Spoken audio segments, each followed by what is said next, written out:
गरीब महिलेचे फाटके वस्त्र आणि सोन्याची जरेकदा एक अत्यंत गरीब आणि वृद्ध महिला स्वामींच्या दर्शनाला आली.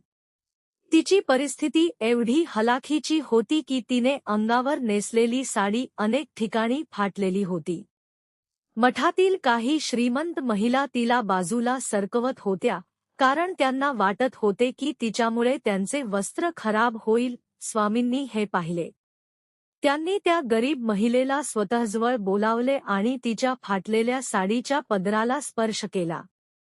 स्वामींचा स्पर्श होताच त्या साडीचे सर्व फाटलेले भाग सांधले गेले आणि साडीच्या काठावर अतिशय सुंदर सोन्याची आणि चांदीची बॉर्डर उमटली. ती साधी साडी एका महागड्या पैठणीसारखी चमकू लागली.